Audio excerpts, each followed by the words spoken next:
Hey, I'm Rachel from the Lark's Head Shop, and today I'm going to show you how to create a technique that I call the alternating square knot sinnet. So this technique is one that I coined in order to make my macrame landscapes. And if you've been in the macrame world for a little while, you've probably seen it around here and there. So if you're ready, let's go ahead and I'll show you how I do it.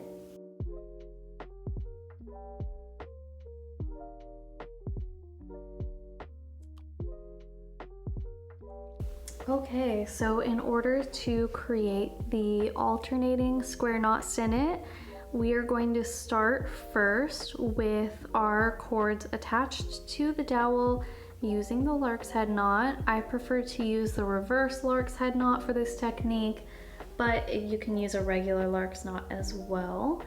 So once we have them all connected to the dowel, we are going to kind of group them in sections of 4. So 1, 2, 3, 4. So this is one section, this is another section, and so on. And I'm going to take my working cord, and I chose a colored cord so that you can kind of see better what is going on here. And we're going to just wrap this colored cord around each section. So starting with our first section, you're gonna fold your cord in half, bring the halfway point behind these center cords. Now these center cords are going to stay completely put. I'm not gonna be doing any knotting with them. Those are just going to travel through the square knot sinnet and not be doing any actual work themselves. The only string that's going to be doing any actual work is this string around the outside. So now that you have the center brought behind, we are going to basically just tie a square knot. So first you're going to bring this side over, swing this one around to where you have a little loop, and then you're going to pull it back behind all the other cords and then through the loop that you created. So now you'll just tighten on both sides. I like to keep it a little bit loose just so that these strings don't get bunched together. I like everything nice and flat and even, but that's how you will connect it. Now we can just complete the square knot the same way that we would normally would, by tying our backwards 4 and then looping that through. So as you can see, now it just looks like a simple square knot. So I'll tie a couple more, just continuing the square knot chain.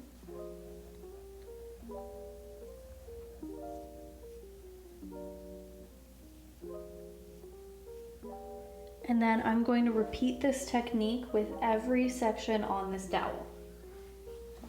So I'm going to go through quickly if anyone needs to see that again. So once again, let me slow it down for you. So bring the halfway point behind, bring this string over to the right, this string goes on top of it, behind, and through the loop. Squeeze it tight and push it up to the top. Then complete the square knot.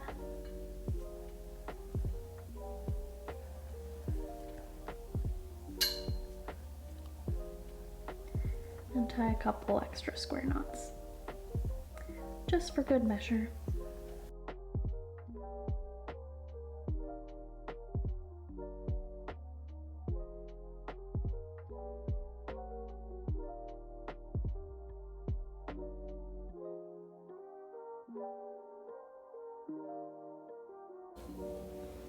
Okay, so next I'm going to show you how I switch colors. So we're going to move from this pink onto another color, and I'll just go with white for this one. We'll keep it nice and simple. So again, we'll do the same thing, fold your cord in half, bring the halfway point behind the entire thing. Okay, now is where it gets a little tricky. So you're going to take those loose strings from the previous section, so these two, and you're going to kind of push them back with your finger. So if you can see, I have them kind of pulled back behind. And then you're going to attach it the same way. So swinging this cord over to the right hand side, bringing the right cord over, and then through the back. But the whole time your strings, or at least the pink strings from the previous section, will be behind. So when you tighten it, you're going to notice that it kind of pushes those strings behind all of the other strings. And now they're hidden. We're going to tie one more knot, and this knot is going to include all of your strings. That's including these pink strings. So you're just going to tie the square knot over all of the strings in the previous section, and then tighten it. Okay, and then going forward, we are actually going to cut off these strings later. So you can either cut them off now if you feel comfortable with it, or you can just kind of leave them out of your continuing square knot sinnet, so you can like kind of throw them over the top there if you'd like, and just continue tying your square knots.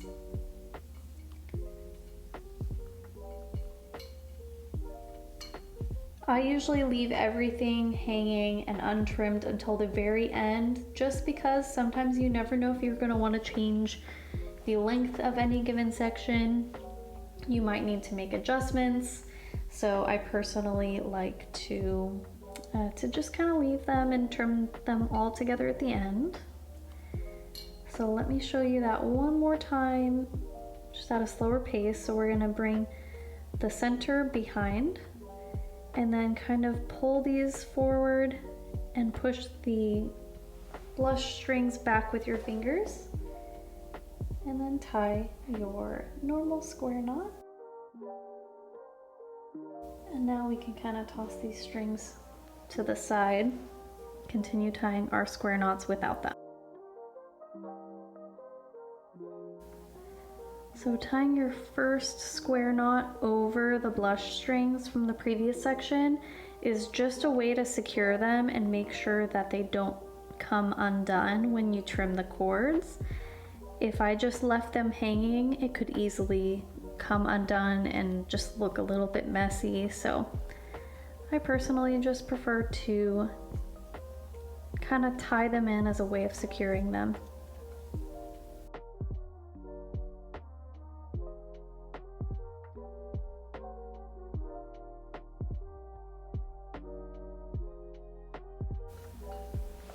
Okay, and I have decided that I want to create a little bit of a V shape with this, so I'm just going to go back and add in a couple more knots.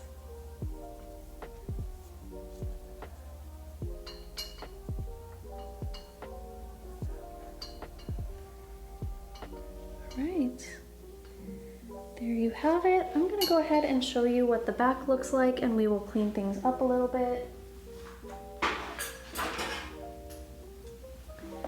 Okay, so when you flip your piece around, it's gonna look a little bit messy, so we are here to clean it up. So as you can see, tying the first square knot on top of the blush cords really secured it in place, so even when I trim it nice and short, I can still feel confident that it's nice and secure. No knots are coming undone here. So we're just going to trim it as close as we can so that you can't see any of the trimmed strings from the front.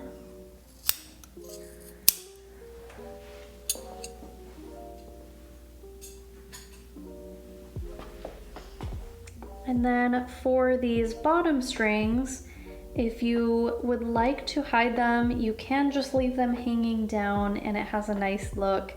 But if you'd like to hide them, you can either take the ends and kind of tuck them under,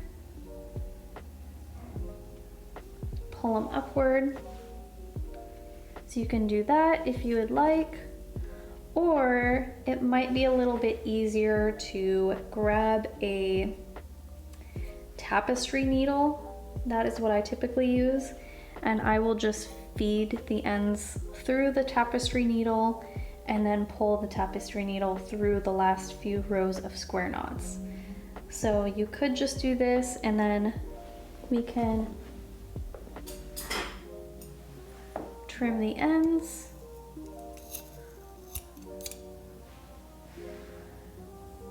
Or you can leave them hanging or use a tapestry needle.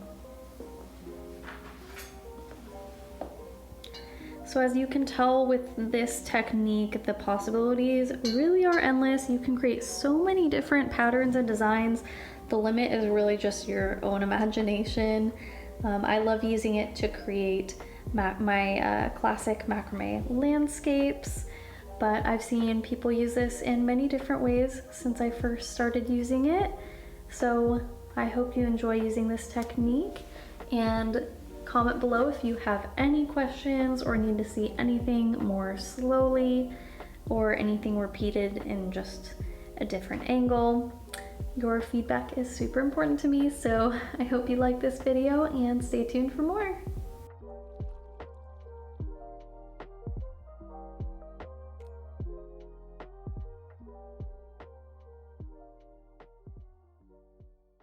Hey, thanks for joining today. If you liked this video, go ahead and give it a thumbs up. If you'd like to see more videos and tutorials, then you can hit the subscribe button, and you can also hit the notification bell if you'd like to be alerted every time I have a new video.